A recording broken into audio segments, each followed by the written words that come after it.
D2 Word Life here. His greatest Royal Rumble ever that he has ever seen. No.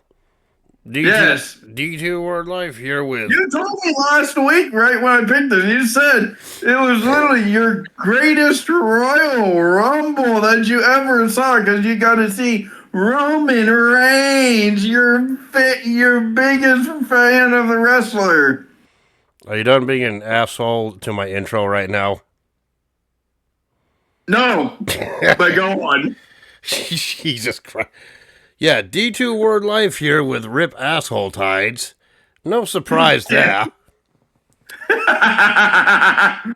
And today is yet another classic pay-per-view review, but before we get into that,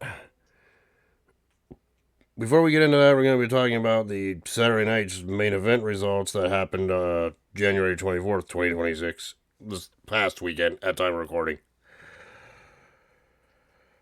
Now, according to this, Cody Rhodes and Jacob Fatu were supposed to have a match, but that didn't happen due to an out-of-control brawl that occurred between them. You remember seeing that at the start of that show? Yes. Yep. Then we had Rhea Ripley and Io Sky defeat the Judgment Day to retain the women's tag titles. AJ Styles defeated Shinsuke Nakamura. Surprisingly, there was no low blows in that one. Yeah, there was no ball busting. And of course, Sami Zayn won the 4-way match to become number one contender for Drew McIntyre's WWE Championship at the Royal Rumble. And he's not going to win the WWE Championship at all because he fumbles. Just like a certain football team that goes to the Super Bowl every year. I ain't mentioning any names of teams like that, but I do reference it every time our team loses in Call of Duty. Raiders. Yeah. We're not sports fans, just for the record, so I don't care. Right? Oh, I like the Raiders. Well, okay, fine. You're a Raiders fan. I don't really particularly care for sports because, well, then again, that means I can just freaking joke around all I want. I don't give a shit. Yes. But anyway, on to the classic pay-per-view review at hand today, which this week was your pick, and you made us watch and review the 2022 Royal Rumble event. Thanks, dickhead. Yeah, you told me that you wanted to review it because you loved it so much. No, you wanted to watch no. it. By the sound of your enthusiasm for it, this was an event that you loved so much, even when it aired on Peacock back then. No. This was before Peacock. No, this was like the beginning of the Peacock era. No, they even mentioned it on commentary that it was shown on Peacock. No, they said the next one would be showing on Peacock. The first pay-per-view on Peacock was WrestleMania 37, a year prior to this. I should know. I freaking had to subscribe to it at that time. Man. But whatever, it doesn't matter. All we know is that right now, 4 years later, Peacock doesn't show WWE pay-per-views anymore. You gotta pay for ESPN now. Yes, or have a VPN. Or have a VPN to watch it on freaking Netflix. Or something, right? Yeah. That just shows, yeah. I liked it better when it was just all WWE Network instead of spread out on different stuff. Wait, yeah, why can't they just bring that back? They'd be making more money that way, but it's not my business. Where's the ones that have to pay for the shit, right, Pushy? What? We're just the ones that have to pay for the sites, am I right? Yep. Just to review the same shit we always do. Anyway, this event took place on January 29, 2022 in St. Louis, Missouri, at the Dome at America's Center with an attendance of 44,390. Oh, which superstar do we know that's from St. Louis? Yeah, You couldn't say he hears voices in his head? I was about to say, I think he's a schizophrenic that hears voices in his head.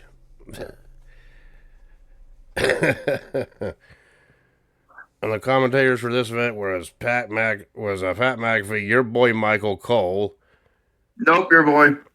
No, it's your boy. You want to see Michael Cole come out of retirement just for one more match against Gunther. That's what you've been saying. That would be funny. No, it wouldn't. It would suck. That would be funny as fuck. It would suck. All of a sudden, you just see Michael Cole still undefeated. He beat Gunther. First, I'll be like, how the fuck did that happen? I'd be like, I'm done. I'd be like, my fandom's in the toilet. I'm done. If that happened. Oh, it was the finger poke of doom. Oh my god, damn it, they brought it back!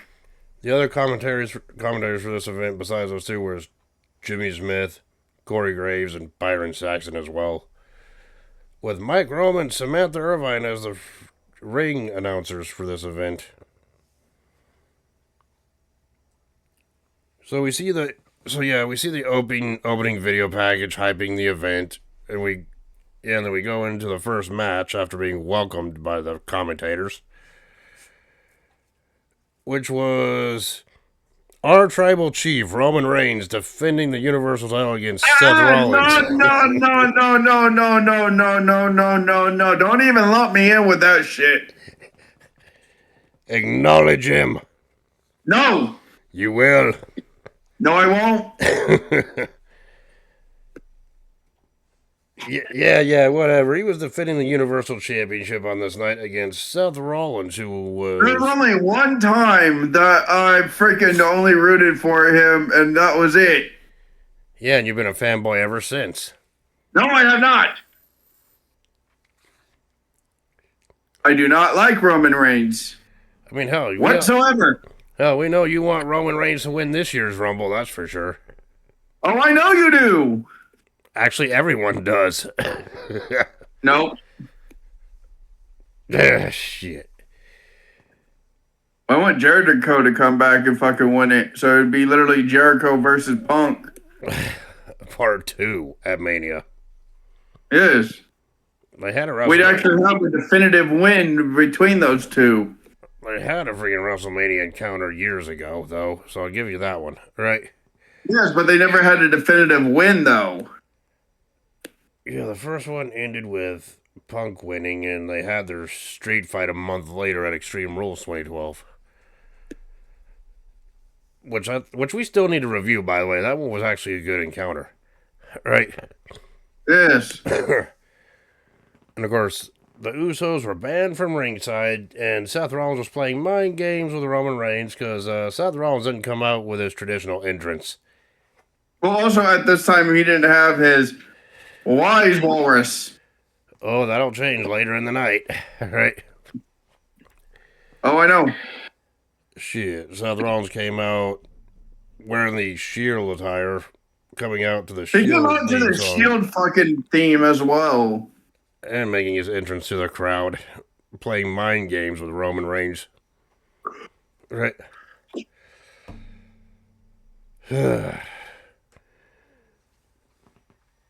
So yeah, freaking a couple of spots from the matchup here.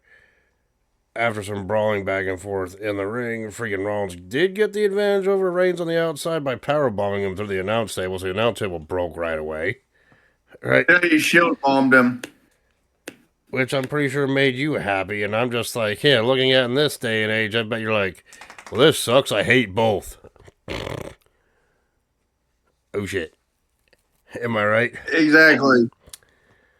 I mean, hell, every time, I mean, this is irrelevant to the event, but every time we're on Slam App, every time you get a Reigns card or a Rollins card, who do you dump them on? Me.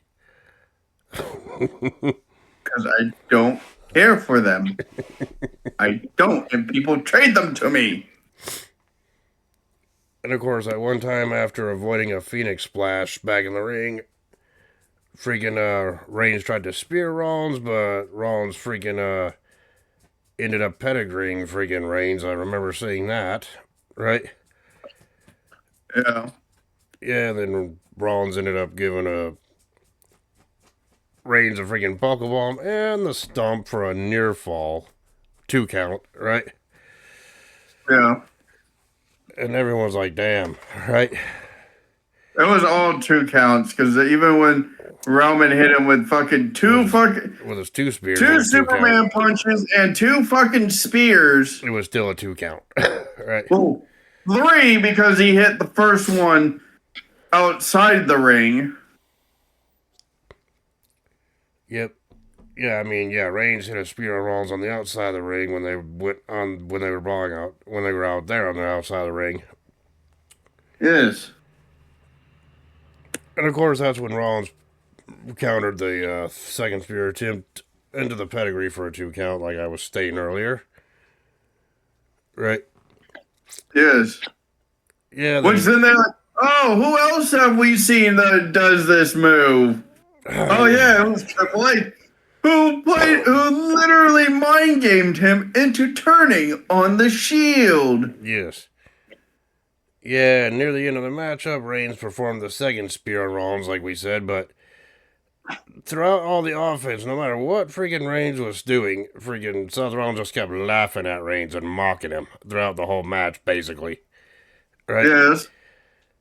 And even and then Rollins offered it, and Rollins took his fist out and was like, "Fist bump me, Roman." That was broke. That was the straw that broke the camel's back, apparently. Because Reigns then applied his guillotine choke submission hold on Rollins, who managed to get to and Rollins managed to get to the ropes, but Rowan refused to break the hold. So the referee counted his 5 count, but since Reigns refused to break, didn't let go, Reigns was disqualified. So Rollins got the win by Yes. disqualification. Now, yeah, and then after the match, Reigns was so fed up with Rollins' mind games that Reigns grabbed a steel chair, nailed Rollins in the back with it, and then kept pounding Rollins with the He chair. didn't just nail him. He fucking wailed on him. Yeah, and he just kept wailing on freaking Rollins with the steel chair several times All before you saw walking out. was, all you kept seeing was flashbacks of him getting nailed by the chair shot. Him and Dean Ambrose getting nailed with chair shots. Yep. So he's like, fuck this. Picked up the chair and went, my turn, bitch. Yep. Every time Rollins got up, Hit him with a another chair. one. Hit him with a chair Rollins tried to again. get up again. Which is, yeah. Then afterwards, after the assault was done, Reigns just walked out with the championship still intact. And you know what? Roman Reigns going all berserk and attacking freaking Rollins with a steel chair is kind of a bit of irony because he did the same thing a couple years later, which would result in him losing the title, as we know. Yeah. So pretty much this was like the start of Roman's downfall with that, right? Yeah. But anyway, despite the DQ ending, your thoughts on this one? It was decent. Yeah. I thought it was an okay match, but it could have used a definitive ending to it, like, I don't know, maybe maybe Rollins passing out to the guillotine choke and then the attack happening, but it's a whatever. I mean, you can't cry over spilled milk here. That's just what I would have done differently. Yeah. But either way, Seth Rollins won, but it was by DQ, so therefore the title did not change hands on this night. Right? Yep. So yeah, afterwards they aired like a couple commercials advertising their stuff, whatever. Who cares, right? Then we get to the Women's Royal Rumble match, where the winner would get a women's title match at WrestleMania 38.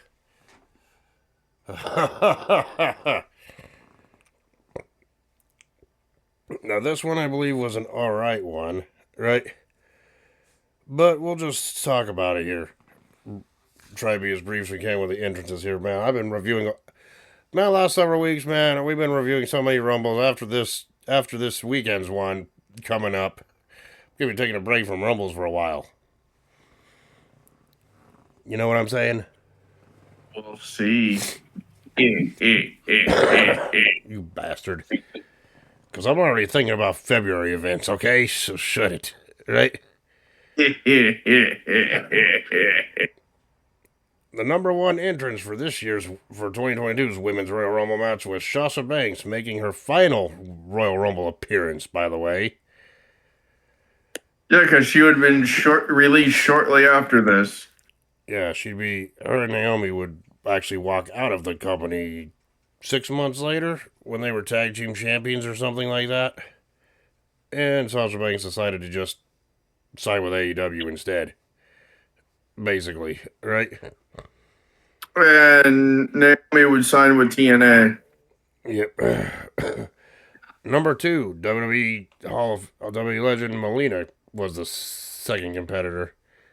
Right? Yeah, and they were having a pose off. Yeah, and the whole time I bet you were thinking, come on, Melina, just freaking do the leg split one more time. Yes. And of course, after a pose down and a little bit of back and forth, Banks eliminated Melina early. Now sources say that was accidental, but I don't know for sure on that one, right? Yeah. Which it doesn't matter because number 3 was Tamina, which she lasted a good minute in there. Freaking Kelly came out. And after a little while, freaking Kelly eliminated Banks. Which then Aaliyah, do you even remember who Aaliyah was in WWE? A little bit. Apparently, Aaliyah has a record for the quickest win in WWE history. Which I know I probably heard of at the time, but totally spaced it. You know what I'm saying? Yeah. And of course, number 6, Liv Morgan. Number 6 was Liv Morgan, and then number 7 was Selena, or Queen Selena at this time. Yeah. Yeah, and then freaking at one point, Selena got eliminated. Selena got eliminated after a good minute in there. I can't think of all the spots here. I'm not going to go into how long they were in there, right? It's like number 8. They were in there long enough. It's like number 8, Bianca Belair, one of the fan favorites to win this one. She was a previous winner of the 2021 Rumble.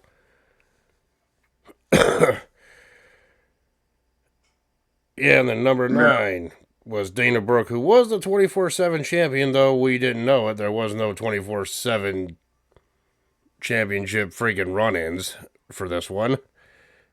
I believe there was at the previous year's Rumble, though. I'm not totally sure. I don't really remember that well. I know one of the Rumbles we did, right? Yeah. And number 10, we had Mrs. Calloway, or Michelle McCool, come in. And then Dana Brooke was freaking sent off the ring apron by McCool, but Reggie, remember him from a previous review that we did? Yes. Was able to save Brooke from elimination, only for McCool to freaking eliminate Brooke anyway, right? And then number 11, Sonya Deville, but Sonya Deville decided, I'm going to go sit at commentary for a little while and just talk shit, right? Yeah, she's like, oh, Byron, don't you see jacket on official, jacket off is competitor. I'm like, shut the fuck up. Like, what kind of Superman stuff is this? Glasses on, he's Clark Kent. Glasses off, Superman. That's pretty much what the joke they were going for. Right? Number 12, Natalya, veteran here. And Natalya sent Belair and Tamina over the top rope, though freaking Belair didn't get eliminated. Tamina got eliminated at that point. Yeah, and then Cameron came out next. Freaking Deville was freaking or Cameron number 13. Deville was freaking talking, being like, oh, wait, Naomi would be mad if anything happened to Cameron, right? So that's when Deville decided to take the jacket off, go into the match, and eliminate Cameron. And the next entrance was Naomi. Yeah, and then Naomi went after Deville in the ring. Went after Deville when she got into the ring and eliminated Deville out of the match. And then Carmella came out at number 15 with number 15, one half of the women's tag champions. She did all right for herself in this Rumble from what I saw, but the number 16 was Rhea Ripley, pre-mommy face. Sometimes I forget that Rhea Ripley looked like that with the short hair, short dyed hair. Yeah. And of course, Rhea Ripley was able to eliminate both Carmella and Zelina. Thus the women's tag champions were out of the match. Well, that's because Rhea Ripley fucking threw her into the fucking ring. She was like, "Fuck this shit. You get in the ring." Yep. Yeah, the number 17 was SmackDown Women's Champion Charlotte Flair, I guess. If I remember correctly, the storyline for Charlotte Flair was if she wins the Rumble, she won't have an opponent for Mania, which is what she was hoping for. What? She'd get to pick. Or she'd get to pick. Probably do another. It's like, can you imagine if logically here, if Charlotte Flair won her second Royal Rumble this year, and this particular year's Rumble, and she was SmackDown Women's Champion, what would that mean? That would mean she'd pick SmackDown Women's Champion. She'd be fighting herself. Yes. No logic would really say she would try to pull a freaking Roman Reigns and Brock Lesnar situation and try to unify both belts.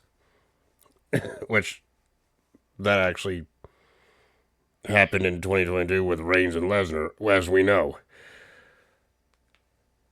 Yeah. And of course, Charlotte Flair eliminated freaking Aaliyah, also eliminated Naomi, but also tried to eliminate Naomi, I should say, at this point, but Naomi prevented herself from being eliminated. However, DeVille came back and he ripped Naomi off the ring apron, thus eliminating Naomi from the match. Unofficially, I should say, right? Yeah. Oh, and let's talk about number 18. Your favorite. And it was your pick to win this women's Rumble match, wasn't it, this particular year? No, it was not, and that was fucking your right to censor bullshit. Oh, you know you wanted Ivory, the freaking goddamn Karen, to win it. Ivory only lasted 25 seconds, just like you do, or you would if you were in a match. You can't even, man. Ivory lasted longer in this Rumble than you ever do. Nope. And I'm sorry, when freaking WWE Hall of Famer Ivory came out, and all of a sudden I started hearing the RTC freaking annoying alarm theme, I'm like, fuck. I know he won't shut up about it. Fuck. And I am correct. You are proving me correct in that thought. We all knew that you were a fanboy. And of course, Ivory started talking shit on the microphone about every competitor in there. As soon as she entered the ring, she freaking quickly got eliminated by Rhea Ripley, who just pat her in the head while she was on the ring apron and then kicked her out. Yep. And I know you were disappointed because you wanted to see Ivory win this thing. I know you were. Because we all know the Right to Censor was your favorite group during the Attitude Era. Nope.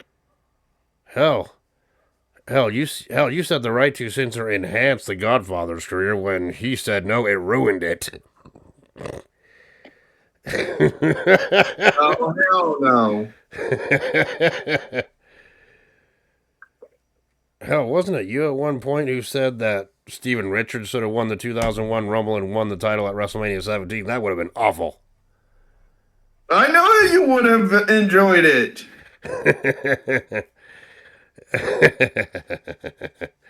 You would have jumped for joy. No, that would have been you. If that actually happened, my fandom would have ended a whole lot sooner. No, you would have enjoyed it. We all know that.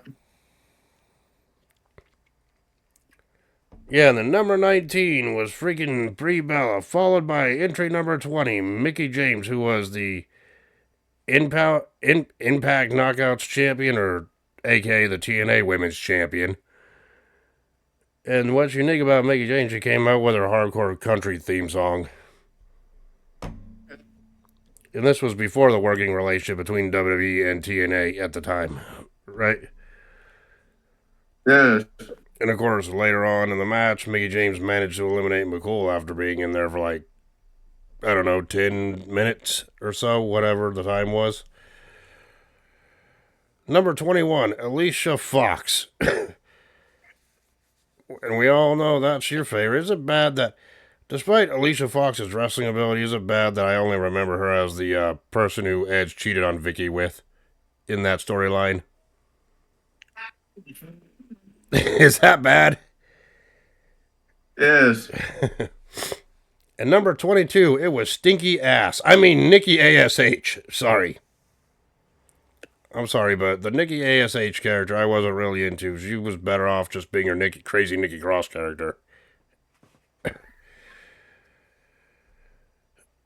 And then as soon as Nikki Ash's music played, it's like Nikki freaking appeared from behind and attacked Rhea Ripley, who was her former tag partner at this point.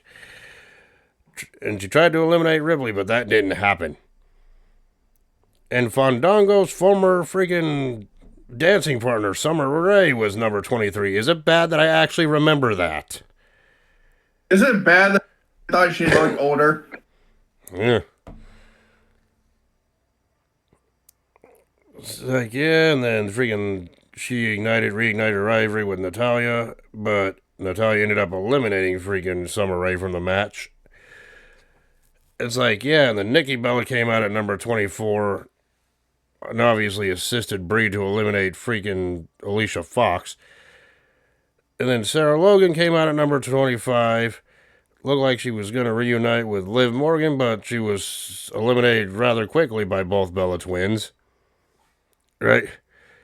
And then shortly afterwards, they eliminated Morgan, so the Bella twins were dominating this Rumble at this point. And of course, number 26, WWE Hall of Famer Lita came out, surprise entrance.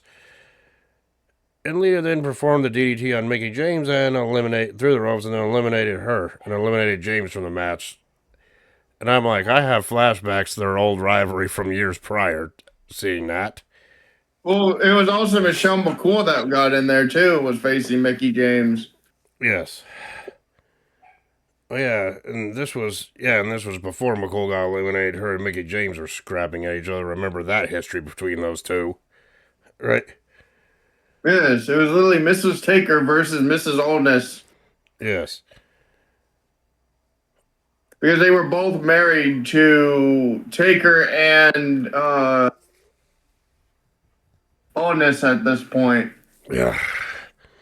Number 27, Mighty Molly. But before she could even get in the ring, she was blindsided on the outside by Nikki Ash. Nikki Ass? I said Ash, not ass. It was Nikki Ass. Because her character was Ass. Yes, that character was ass. I'm just saying what they actually called her, Nikki Ash or Nikki ASH here. Yeah, almost superhero.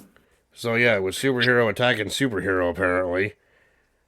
But And then she fucking throws her in there after beating the shit out of her outside the ring. It's like, there can only be one. Like, now you're quoting Highlander. Exactly. And then Nikki Ash quickly eliminated Molly Holly after that freaking sneak attack. And then number 28. Yeah, quoting Highlander. Yes. And then number 28 was Ronda Rousey, making her first appearance in WWE since WrestleMania 35. So this was her return to WWE at this point.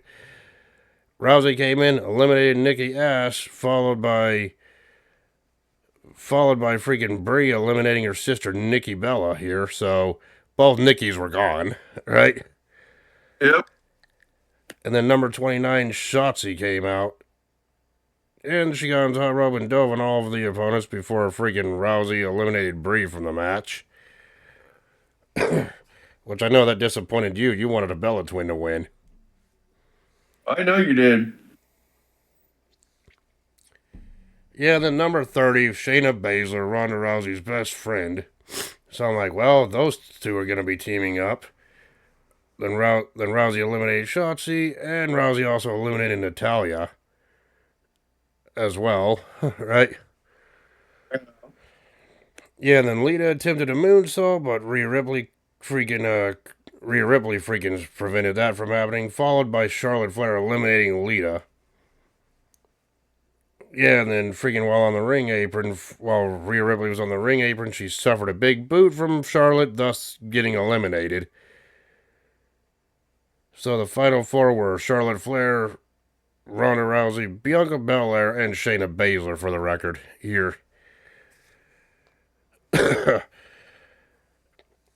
and when Belair and Baszler were fighting each other trying to fight for an elimination, they got caught up by Charlotte Flair, who eliminated both of them at the same time, so that was a big shocking moment. Yeah, and here's the closing moments of this matchup. Rousey and friggin' Flair just stare at each other, knowing the history. Flair looked increasingly ticked off when charging at Ronda Rousey with a big boot attempt, only for Rousey to catch Flair and freaking backdrop her out of the ring to eliminate her and win the match. Your thoughts on this one? With Ronda Rousey winning the Women's Rumble from 2022. It was okay. Yeah. Disappointing for Mania, but yeah. And ironically, it would be Ronda Rousey who decided to challenge for the SmackDown Women's title at WrestleMania 38 against Charlotte Flair. Which I guess one of the things that Ronda Rousey was promised after winning this was to challenge Becky Lynch, but management at the last minute said, nope, you're going after Charlotte instead. Yep. And that was the start of Ronda Rousey's downfall with the company. From interviews she said, talking about this moment, right? Yeah. And I'm pretty sure a Ronda Rousey versus Becky Lynch match that everyone wanted to see would have been way better than Charlotte, Flair, and Ronda Rousey again. Right? Well, that's what they wanted to do was for Charlotte versus Ronda, or Becky versus Ronda, because Ronda and Becky had a feud going on at this time, and then they just ended it abruptly. Even previously, before Ronda Rousey left the first time, right? They never had that one-on-one match that was promised so many times, though. The closest Ronda Rousey and Becky Lynch got to fighting each other was at WrestleMania 35 in that triple threat. That didn't even need to be a triple threat, and I'll stand by that to this day. I'm sorry, right?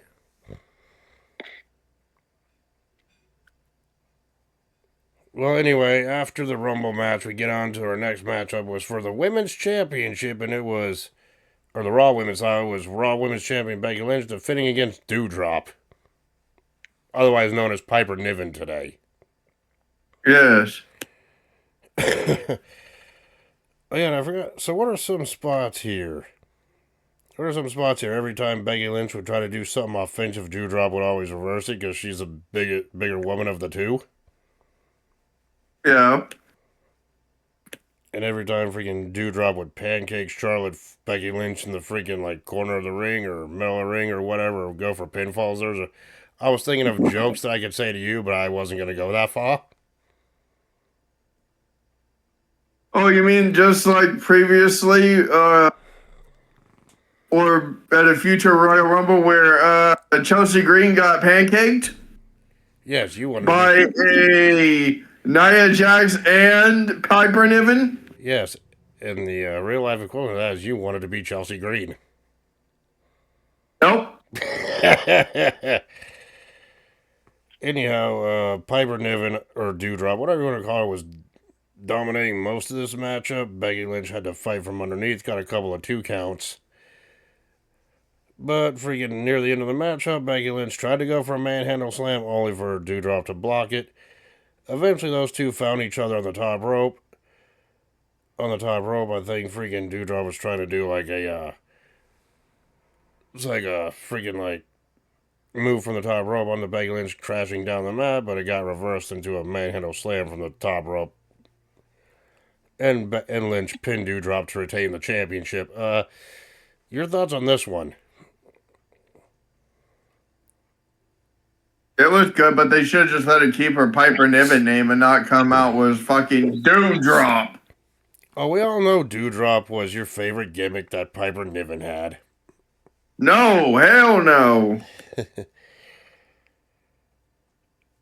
Yeah, I think they found their way on the top rope. Anyway, here's what I forgot. I think Dewdrop was trying to do like a big splash or a Vader bomb from the freaking middle or top rope or something, and then Lynch Vader came up, bomb. and then Lynch stopped her and performed the manhandle slam up there instead of like a suplex. What I was thinking about. He was trying to hit the Vader bomb. Yeah, you would have stayed down for the Vader bomb. You'd be like, "I'll take that from Dewdrop, wouldn't you?" I know you would. Be like, "Yeah, you love getting your ribs crushed, don't you?" I wouldn't. We all know you would, though. I mean, I know you would. I thought the match was okay at best. It wasn't the best match that Becky Lynch ever had. And I'm not sure, I'm pretty sure it's not the best match Piper Niven ever had in her career either. You know what I'm Nope. saying?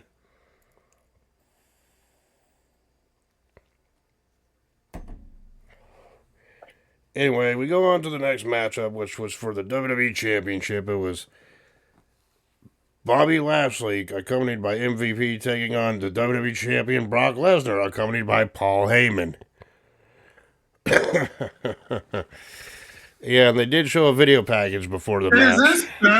Is this bad that I had a flashback to 2002 because I felt like something was going to happen at the time when I first saw this? I'm like, okay, this is going to be just like fucking SummerSlam where Or Survivor Series. Paul Heyman turned on Brock Lesnar.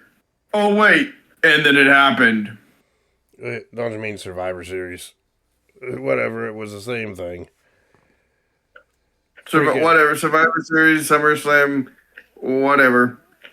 Yeah, yeah, they showed the video package, but hyping the match between the two where their backgrounds came in and their training and their life. And pretty much alluded to the fact that when Bobby Lashley first debuted in WWE, I even remember this, the fans were chanting a Lesnar chant to Lashley. Even Brock Lesnar has said at the end of the day, Brock Lashley's a Brock Lesnar wannabe. Right? Yeah. But anyway, at the start of the match, it was pretty much test of strengths. It was a couple of tests of strength, a couple of German suplexes on each other, two spears to Lesnar. And on the outside, Lashley went for a third spear, but Lesnar moved out of the way. And freaking Lashley ate nothing but barricade. Right? And then it was just Suplex City from there.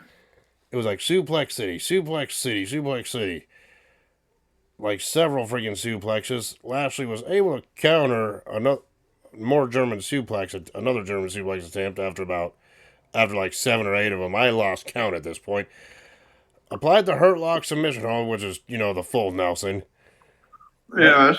And like Lesnar freaking freed himself by pushing Bobby Lashley into the freaking turnbuckle. Then Lesnar then hit an F5 but Lashley's legs inadvertently took out the referee. And then when the referee's down, Lesnar couldn't even pin Lashley to retain the title because there's no referee. How are you going to win with no referee? Am I right? Yeah. And then who interfered in the match? Fucking Reigns. Our tribal chief, Roman Reigns, came out for a reappearance. Do not even fucking put that shit on me, you fucking bitch. Oh, you know I will. Nope. I will deny it with all fiber of my being. I do not care for him. Yeah, freaking our tribal chief, Roman Reigns, entered the ring. You're a tribal chief, you son of a bitch. Either way, Reigns came out, nailed a spear on the Lesnar out of nowhere. Then Reigns went up to Heyman and signaled for Heyman to hand him the WWE Championship belt. Which Paul Heyman looked reluctant at first, but then had a shit-eating grin on his face while he handed the belt to freaking Reigns. Yep. Thus double-crossing Lesnar, and Reigns took the W title, nailed Lesnar in the head with it, and then walked off. With Heyman by his side once again. And while all this was happening, freaking Lashley just Lashley snuck the pin on Lesnar. The referee miraculously made a miracle recovery. At this time, didn't see shit, and then made the 3 count. Thus, Bobby Lashley won the title. Won the W Championship here. Your thoughts on this one? Garbage. Disappointing, but I'm not surprised. Even then, when I was watching this live, I wasn't surprised. Because I knew this is probably where the story's going to go. Just like how you mentioned earlier. Right? With Heyman turning on Lesnar once again. Right? Yeah. And of course, let's face it, you were really happy to see our tribal chief Roman Reigns once again. No, hell no. Fuck that shit.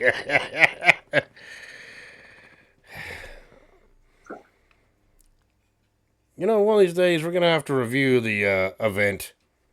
We're going to have to review the event where Roman Reigns defended the title in the main event against freaking Logan Paul. Just to hear you agree with everything I say. Nope.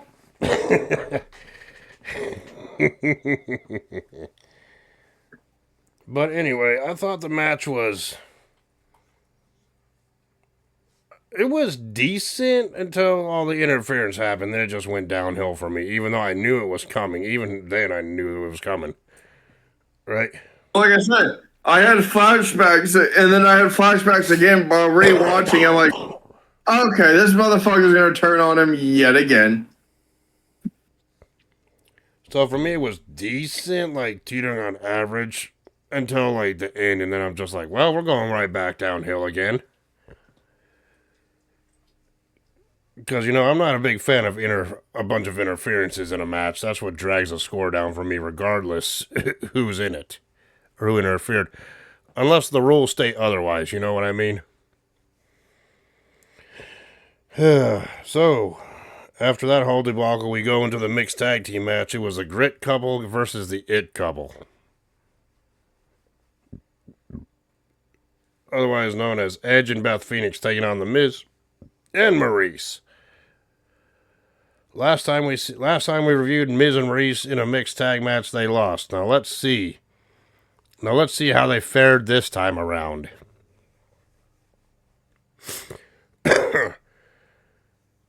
So yeah, freaking the women started off the match, went back and forth until freaking Maurice tagged in The Miz. Edge got in. Edge and The Miz were going at it for a while. I'm not even going to go too far deep into this one. Yeah, and then freaking Beth Phoenix came in, attacked The Miz a couple times, showing power and strength while the referee was distracted, right? Or not paying attention. Then freaking Maurice struck freaking Phoenix in the back with her freaking loaded purse for a 2 count. Yeah, and then freaking, to everyone's amazement, Maurice was able to pull off a Hurricane Run on Edge from the top rope. Even Maurice looked freaking shocked that she was able to pull that off. Am I right? No. And near the end of the match, Miz performed the skull-crushing finale on Edge for a 2 count. Miz looking frustrated, knowing, oh crap, that plan didn't work. But then freaking the Miz freaking looked at Maurice and goes, oh yeah, let's just do a double skull-crushing finale, but that got countered. And in the end, Phoenix and Edge both performed a double spear and a double glam slam on both Miz and Maurice, and Edge pinned Miz to win the match. Yes. Yeah, your thoughts on this one? It was cool to see Beth Phoenix and Edge fight together. And it was also freaking amazing to see Edge fucking hit a grand slam. Yes, and Miz and Maurice once again lost another mixed tag match on pay-per-view. Yes. And I believe this would be like Edge's last freaking match during his like comeback face run, because it would be shortly after this Edge would actually turn heel, feud with AJ Styles, cut his hair short, and form the Judgment Day. Which that faction is still going on today, just different compared to 2022 now. Right? Yep.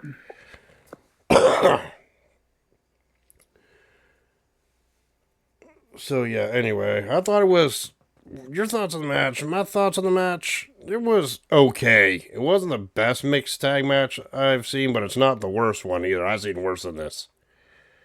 Right? Yeah, it was decent until Maurice tried to hit him with a brick again. Yes.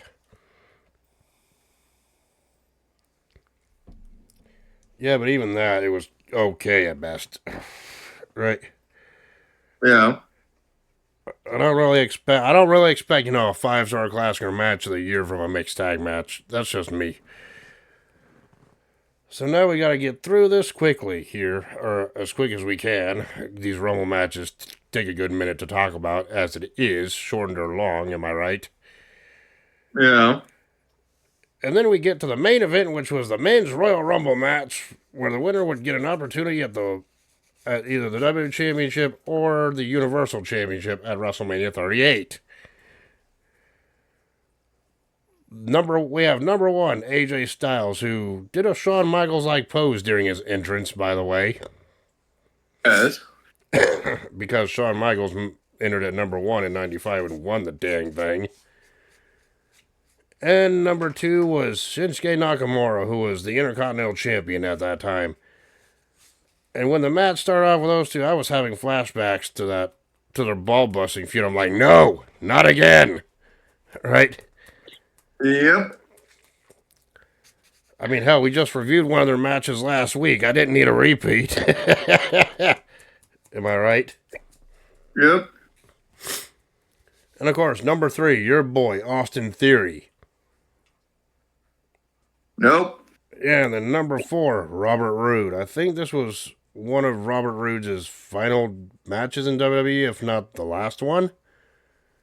I could be Yes. wrong. But I know it was one of his final appearances. And when the other two It was competitors his were. second. It was his second Rumble. This is where it was shortly after this where he got injured and was forced to retire. And now he's like a backstage agent in WWE, from what I heard. Yes, because he got injured. He had a spinal injury, Yep. I think. Yeah, and then when Nakamura and freaking Theory were down, Robert Roode ended up eyeballing Styles and was like, "Yeah, let's do it, man, one more time." I think the fans were He's chanting also said this TNA. is what everyone's been waiting for. This was everyone's been waiting for. I think the fans were chanting TNA at this point, right? Considering both of them came from there, obviously. So yeah, the fans remember, but that little like scrap between Robert Roode and AJ Styles was short-lived, as Styles eliminated Roode rather quickly. Right. Number five was Ridge Holland. Do you even remember that guy? I think he still works with WWE just on the NXT roster today. I could be wrong Yeah. though, right?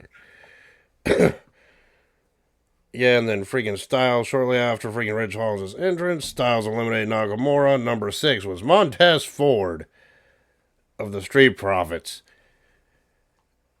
And freaking he tried to eliminate Theory, but freaking Theory prevented himself from being eliminated. Number seven was Damian Priest, who was United States champion at the time, and it's like Jesus Christ. I know this event's like 4 years old, but I do not remember Damian Priest's days prior to the Judgment Day. I'm sorry. Right? Yeah, no, it was his pre-Judgment Day was kind of lackluster because all he won was the Intercontinental and U.S. title at that time. Yeah, I mean, Damian Priest has gone on to be a big freaking potential main event. Well, that was also Prime his Big Card Archer main of name. Infamy time. So Yeah, I mean, if you ask me, Damian Priest, time in the Judgment Day enhanced his career, with him being a high mid card to main event tier level superstar. And then next we had Sami Zayn at number 8. And this was conspiracy theory Sami Zayn here, which that was entertaining in its own right. yeah, And then number 9, the celebrity entrance, the jackass Johnny Knoxville. And I'm just like, oh yeah, this was when Knoxville was feuding with Sami Zayn, which resulted in that WrestleMania 38 match. Right? yes, Yeah, then Knoxville went after Sami Zayn, but then went toe to toe with AJ Styles. And AJ was like, come on, Knoxville, hit me. So Knoxville looked like he hit AJ Styles pretty stiff. Yeah, and then Knoxville was like, okay, now you hit me. He goes, oh, you for sure? And then freaking AJ Styles gave him like a 5-hit combo. That Yeah, looks he gave stiff as him a hell. 5-piece. Which knocked Johnny Knoxville down, and then Knoxville then got eliminated by Zayn after Knoxville was attacked by all the superstars to get him over the rope. And then freaking Zayn and then Styles then eliminated Zayn from behind. Right? Yeah. And yes, the only reason Knoxville was in this Rumble and had that WrestleMania match was to freaking promote Jackass Forever. Which I have Yep. still yet to see, and even though I've seen all the other Jackass movies, I didn't see Jackass Forever yet. That Oh, movie's it was 4 years. good. That movie's 4 years old. What you thought? Oh, you thought that movie was good? Yeah, it was good. Bet it was funny as hell though, right? Yeah.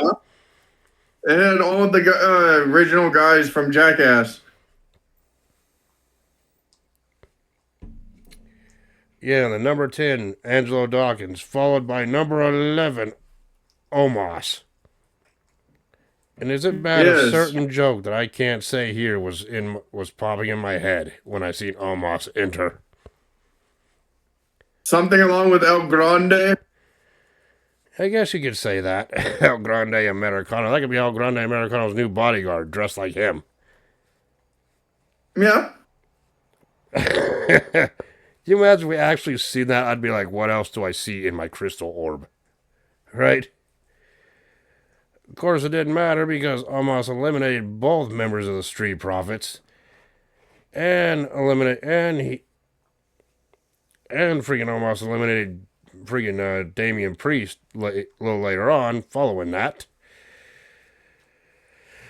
Before later on being eliminated by Styles, Theory, and Chad Gable, number 13, and number 14, Dominic, number 12, Ricochet, and Ridge Holland. So yeah, there's like half the Yeah. field right there, right? And we all.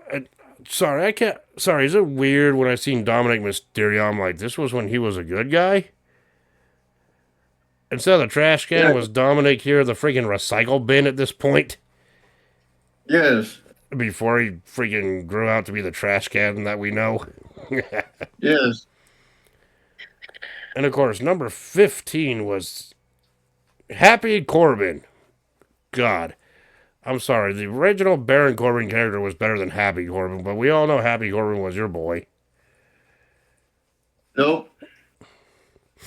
And then Chad Gable comes out. Yeah, Chad Gable came out. Dominic came out. Chad Gable before he became El Grande Americano. He was number 13. Dominic was 14. Corbin was 15. And of course, Corbin eliminated Ricochet, and then number 16 was Dolph Ziggler. And then Corbin then eliminated Dominic after hitting a deep six on him. And then Styles then eliminated Theory. Theory lasted in this match for like 20 something minutes. Over 20 minutes at this point. So, Yeah. yeah, and then freaking Holland then got eliminated right when number 17 Sheamus got to the ring. And Holland was Sheamus' buddy one of his buddies at this point. So Sheamus Yeah. went in there and went right after Styles before number 18 came out, which was Rick Boogs, and he eliminated Chad Gable. I'm like, right? Showing Yep. his strength and power in the process. Yeah, and then Madcap Moss or Happy Corbin's buddy came out at number 19, and both of them combined eliminating Styles, ending his freaking run at like 25 minutes or so. Right? Yeah. And number 20 was freaking Matt Riddle. Remember that guy? Whew. The guy who burned bridges Yeah. at this point, right? Yeah. Yeah, and then freaking Corbin and Moss eliminated Rick Boogs before 21 entrant came out, and that was Drew McIntyre, who in the current day is the current WWE champion. And of course, McIntyre eliminated Corbin and Moss at the same time. And of course, McIntyre came back from, I believe, storyline injury because of this feud he had with Corbin at the time, right? Neck injury. Neck injury. Supposedly, number 22 was Kevin Owens. Speaking of neck injuries, yeah, wishes to Kevin Owens right now. I hope he's even able to make it a return at some point Yeah. because of his neck injury that he had last year, right?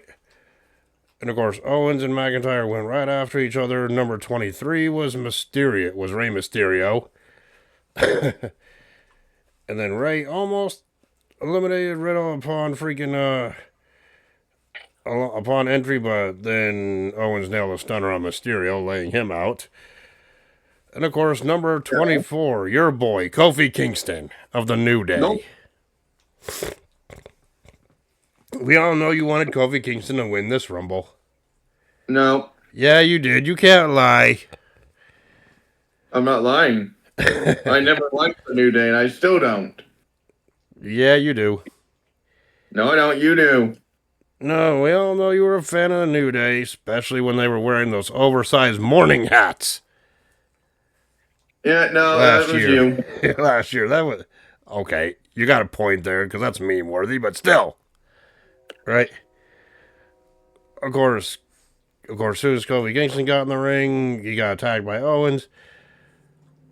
He got attacked by Owens when he went for a springboard move off the top rope, but then Owens shoved him off of the rope. Kingston attempted to land on the outside barricade, but both of his feet hit the floor first. So he couldn't even save himself from elimination this time. Well, he also hit his ribs on the damn barricade. That's why. So I'm like, wow. Well, the Rumble highlight reel ended at this point, right? Of course, Raw Tag Champion Otis then came out at number 25. And Otis eliminated Ziggler and freaking Riddle. And then McIntyre eliminated Riddle, I believe, before Big E entered at number 26. This was Big E's final Royal Rumble appearance. Right? Yeah, because shortly after this, he'd get injured by Ridge Holland by a botch. Which put him on the shelf practically permanently at this point. Right? Yes. And number 27 was Bad Bunny. Whew. Yeah, and I bet you listen to his music, don't you? You can't even understand it. Of course, Bad Bunny came out, nailed a destroyer on Riddle before eliminating him. Right? And of course, Bad Bunny then avoided a broad kick, causing Sheamus to be eliminated. And number 28 was Shane McMahon. Oh yeah, and before Shane McMahon came out, freaking Ziggler got the 619 done to him and got eliminated by Bad Bunny as well. And Shane McMahon then came out at number 28. Oh boy. Nothing controversial about Shane McMahon's appearance in the 2022 Rumble at all whatsoever. Right? What do you mean? It was all legitimate. Oh, we'll talk about this after we discuss this Rumble. It's like Otis then eliminated Rey Mysterio, then Randy Orton came, and then Owens got eliminated by Shane McMahon before Orton at number 29 came out. Yep. Yeah, and then freaking Orton and Riddle eliminated freaking Big E and Otis. Right? No. And then Brock Lesnar came out as number 30, and half the crowd was cheering it, and then half the people were booing it. Right? Because it was supposed to be someone else, and it was supposed to be Cesaro, but Cesaro got beat up, and also Mr. McMahon told him that you're being replaced by Brock Lesnar the day of the show, right? Rumors are to believe. All I know is that he got beat up backstage from interviews, but and also those same interviews from Cesaro himself said that he was supposed to enter at number 30, but McMahon said, nope, you're being replaced by Brock instead, despite Brock losing the title earlier in the night. which that prompted Cesaro just let his contract expire and then sign with AEW. At that point, he was fed up with the company at that point. Yeah. But that's another story for another day. Lesnar came out, dominated everyone, eliminating Orton. The fans hated that since Orton was a big hometown fan favorite, but he's out. Lesnar then performed an F5 on Bad Bunny and eliminated him as well. Final four being Lesnar, McIntyre, Shane McMahon, and Riddle. Lesnar dominated, eliminated Riddle with ease. And then freaking leaving Shane McMahon and freaking Lesnar have a little stare down. Or McMahon had a stare down with freaking McIntyre, but freaking, yeah, then Lesnar freaking ended up eliminating Shane McMahon after like two or three tries to clothesline him over the rope. And that's what got everyone pissed off. Supposedly, right? Because apparently Shane McMahon was trying to make this Rumble about himself when that wasn't agreed upon, apparently. Right? Yeah. And now the last two men in this Rumble was Lesnar and McIntyre. The same and it was McIntyre who eliminated Lesnar 2 years prior at the 2020 Rumble. So in the closing moments, those two traded blows back and forth. Lesnar attempted an F5, but McIntyre countered with a Glasgow kick. Lesnar then attempted the Claymore, but McIntyre attempted a Claymore kick on Lesnar, but Lesnar freaking blocked it. And Lesnar freaking hoisted McIntyre up and F5'd him over the top rope to win the match. Yep.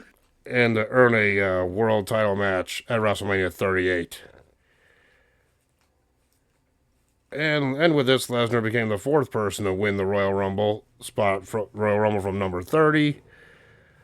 And Lesnar also made history by being the person with the longest freaking stint between both Royal Rumble wins at 19 years. Yeah, it was. And he could, if rumors are to believe, he could be coming back for this Rumble and winning it, and which would be making his third Royal Rumble win. If he wins, right? Yeah. Tying Austin. Yeah, there's a couple people that could tie Austin's record. Cody Rhodes being one of them, Orton being another, and obviously Brock Lesnar being a third. Yes.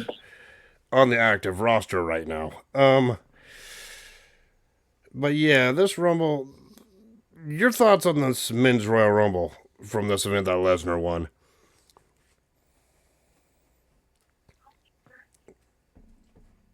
Surprising to see Brock Lesnar come in at 30, but like, what were you thinking when you first seen this live?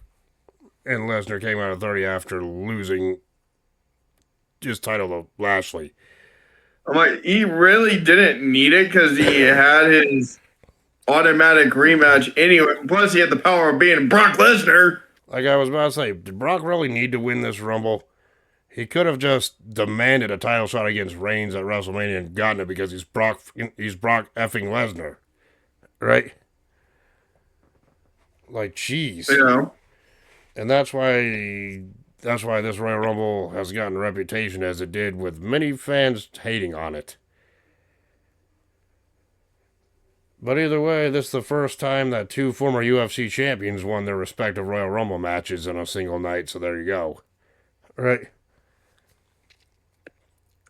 Yeah. And for me personally, I thought it was...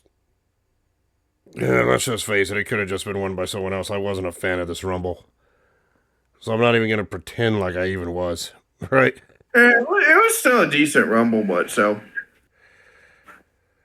So anyway, here we go. Now we go on to what I call our favorite portion of the review, and that's our rating system and final grade. So, Seth Rollins defeating Roman Reigns by disqualification in that Universal Championship match, I should say. Fuck. I gave that one 3 3/4 out of 5.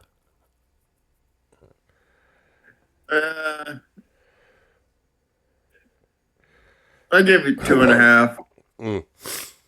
Ronda Rousey winning the 2022 Women's Royal Rumble match. I gave that match 4 out of 5.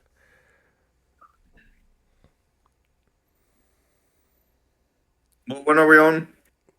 The women's The rumble women? with Ronda Rousey winning. I gave it 4 out of 5. Uh, yeah, 4. Yep. Becky Lynch defeating Doudrop to retain the Raw Women's Championship. I only gave that one 3.25 out of 5. And that's being nice. 3. Mm. Bobby Lashley defeating Brock Lesnar to win the WWE Championship. I gave that one 2 out of 5. 0. The only thing I gave it to was it was okay until the referee got knocked out. Then the interference happened, dragging it down, like I mentioned. Right? Okay, 2.5. Mm. Edge and Beth Phoenix defeating The Miz and Maurice in that mixed tag match. I gave that one 3 out of 5. 4.5. Mm.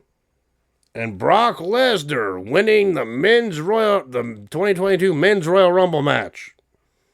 I gave 4.5. You gave 4.5. You're being way, way generous. My overall rating for freaking Brock Lesnar winning the 2022 Men's Royal Rumble match, I gave a 2.5 out of 5. And that's being nice, by the way. So my final grade for the 2022 Royal Rumble event is a D. I'm saying like a C minus. C minus to D territory for you. So pretty much on the same path. Oh boy. Yeah, and I keep forgetting to do this. One match. If there's one match I would recommend you going back to watch, it would either be that Universal title match or the Women's Royal Rumble. You really don't need to see anything else from this event, in my opinion.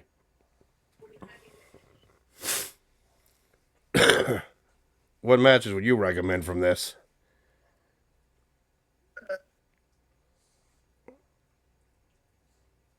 I guess the women's and kind of the men's. Yeah. Yeah, so that's our thoughts on the 2022 Royal Rumble and the review.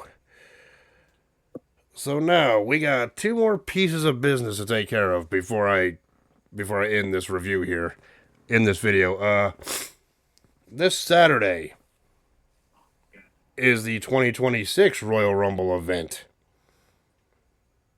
So now we got to do what we always do, and that's our predictions for the 2026 Royal Rumble event. AJ Styles versus Gunther in a career-threatening match, and if AJ Styles loses, he'll be forced to retire. Who do you got? AJ. I'm sorry. AJ all day. I'm sorry, man. Gunther is a career killer at this freaking point. I'm gonna have to go Gunther here. I'm sorry.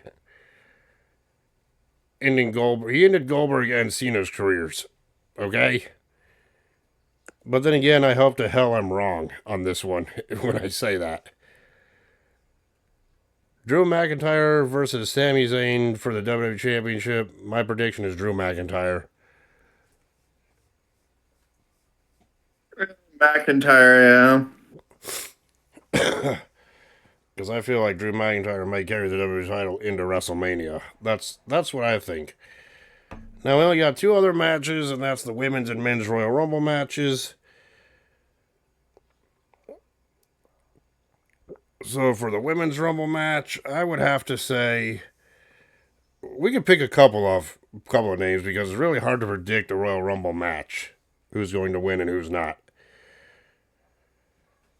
For the Women's Rumble, I would probably say, I guess if you want, I should make a prediction. I guess I would either say freaking Rhea Ripley to be a 2-time winner, maybe Bayley to be a 2-time winner, Asuka to be a 2-time winner, or maybe Charlotte Flair to be 3-time winner, or Becky Lynch to be a 2-time winner.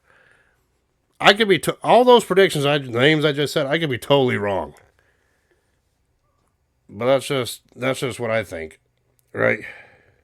yeah. Who do you got for the Women's Rumble? I say Rhea.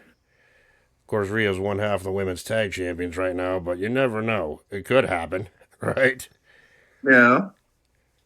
Or it could be someone we're not even thinking about, like Lyra Valkyria, or, sheesh, imagine if Chelsea Green wins the Rumble. I would be laughing my ass off, be like, well, this is going to be a funny road to Mania, right? Yep. Or Alexa Bliss. Alexa Bliss could win it. Always overlooking her. She's a veteran there. Never won a Rumble match, but whatever happens, happens, right? Well, either Bliss or Rhea, I'd have to say. Yep. Now, for the men's Royal Rumble matches, Royal Rumble match here, I got two names that stick out to me, or maybe three names, three or four names that could possibly be winners here. One being Cody Rhodes for a third year, tying Austin's record. Or Roman Reigns winning his second Royal Rumble match, right? Or another one, Randy Orton winning his third, or Brock Lesnar winning his third. Or Dark Horse, Chris Jericho. Or the Dark Horse Jericho if he appears in the Rumble, which everyone hopes happens. But that's not here or there. So, besides a possible surprise of Jericho winning, who on the active roster that's in the Rumble do you think could have a chance to win? If Lesnar goes in, I'd say Lesnar. If Jericho's there, I'd say Jericho. Well, there's quite a few. I'd say Brock, Jericho. Would you say Cody Rhodes? Cody. Well, Randy, then Cody. And what about the Tribal Chief? Eh. Oh, so you don't believe Solo Sikoa is going to win? That's your Tribal Chief. I don't even like Solo. But I'm just saying it is possible that Reigns could win a second Royal Rumble. Doesn't mean he's going to. I'm just saying it's possible. Yeah, there's also 33rd and 3% chance. Or it'd be funny as hell if Scott Steiner came back and won the fucking Royal Rumble. No one would call that, especially in Steiner's older age right now. It's like it happens. I'm like, eh. Oh, I know who you want. Oh, I know who you want. I know who you want. You want your boy Austin Theory to win it. That's what you want. Hell no. Who was revealed as a masked man from Survivor Series. Yeah, I fucking called it too. Or here's somebody that we're totally overlooking. That could be possible. What if a returning Seth Rollins from injury wins the Rumble this year? No one thought about that yet. It could happen, but I just don't see him winning. Well, I mean, I'm just saying if I'm just making an argument, if Seth Rollins returns from injury at this year's Rumble this weekend, whether he wins or loses, at least it would be great to see that he's not injured anymore and it can actually compete again. Regardless, right? Yeah. But we don't know that yet. I mean, it could be someone we're not even thinking of, but yeah, those are our predictions for the 2026 Royal Rumble. So, usually, I would save this for after the current pay-per-view event, which is the Royal Rumble, but I just decided what I'm going to do for next week, because next week is my pick for the classic pay-per-view review. Who am I talking about? We usually reveal what our next classic pay review is, regardless if we have a current pay-per-view to see. So I'm pretty sure you're interested in hearing what my pick for next week is.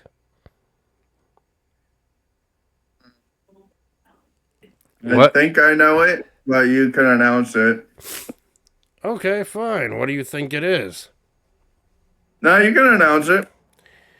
Okay, I'll announce it. This event took place in February. Since we're going into February events, since next month's current pay-per-view will be freaking Elimination Chamber. So, decided let's go and watch freaking February events for the review, at least some of them, right? And this event is known for one thing. This event is known for a certain superstar turning one piece of gold into another piece of gold. No. Yep, next week we are watching No. the No Way Out 2009 event. No. God damn it. No. You know, the event where Edge walked into the event as WWE champion and left as world heavyweight champion. No, he walked in, lost, took out Kofi, locked himself inside the chamber. They said, fuck it, let him continue, and then he won. That was garbage. Yeah, so he turned the W. So by You pick a fucking garbage. So yeah, we're going to see how Edge freaking. I fucking knew it. When you said fucking February, I was going through the fucking February fucking pay-per-views in my head. I couldn't nail down exactly which one for a second, and then when you were saying, "Oh, it's known for a certain superstar walking in as champion, and then walking out," I'm like, no, as a different champion. No. No. So we'll see how Edge turned the WWE title into the World Heavyweight Championship next week. Fucking Edge was the first one in the chamber and the first one to lose. And then he got himself. All on the same fucking night. Yes, and then he got himself into the freaking world title chamber match and took the belt there. That's why they call him the ultimate opportunist. Am I right? Besides, motherfucker took out fucking Kofi Kingston and then stole his fucking entry. So yeah, and besides the two chamber matches, we also get to see Randy Orton versus Shane McMahon in a no holds barred match. How about Finlay versus Jack Swagger for the ECW title? God no. Well, or if that the Shane McMahon and Randy Orton match was where he was getting revenge for his father? Yeah, his father. Yeah, because he fucking punted him in the head, and he was getting back revenge for that. Or if none of the other matches from that event tickle your fancy, how about JBL versus Shawn Michaels? Oh, God, that was for his career. Then he shortly left the company after that to go on fucking hiatus and work for everything else. And then he comes back shortly after. For a reunion of DX versus Legacy. So yeah, we all know No Way Out 2009 is one of your favorite pay-per-view events. God, no. Just remember, it's my turn, son of a bitch. Yeah, 2 weeks from now. Yes, but remember, it'll be my turn. like you scare me. Oh, I have the perfect match. And you all freaking goddamn yelling at me. You chose a shitty one. Yes. It's like, No Way Out 2009 was decent. What the heck you talking about? It was garbage. You're a freaking Edge fan, aren't you? Yes, I'm an Edge fan, but it was still garbage. It should not have happened. You're like, yes, I'm an Edge fan, and despite him walking into the show as W champion and walking out as world champion, that doesn't make it good. That's your logic, am I right? Yes, because he fucking walked in as champion, was one of the first freaking people to be in the ring one-on-one with his opponent. Then he freaking gets eliminated within seconds. Yeah, and then he would take out Kofi Kingston. and just snuck into the chamber, which the referees allowed, and he ended up winning the world title that night. Right? It wasn't the referees that allowed it. It was Vince that allowed it because they were talking to him in the back and said, fuck it, just let him do it because he locked himself in the fucking thing. Pod. Yep. That's gonna be fun to relive once again for the review. So yeah. Anyway. That's I next. gave you Disney. I gave you decent, and you give me shit. The 2022 Rumble wasn't decent. It was shit. It was decent. And I'll stand by that statement. I don't care if I was a Ronda Rousey fan back then. I don't care if I'm a Brock Lesnar fan now. That freaking the Rumble we just watched and reviewed, in my opinion, was garbage. Everyone knows it, except for you. You think it's decent for some weird reason because you like terrible wrestling. I don't know why. I mean, shit, if you love terrible wrestling, I'm surprised you didn't give the 95 King of the Ring review a freaking A+.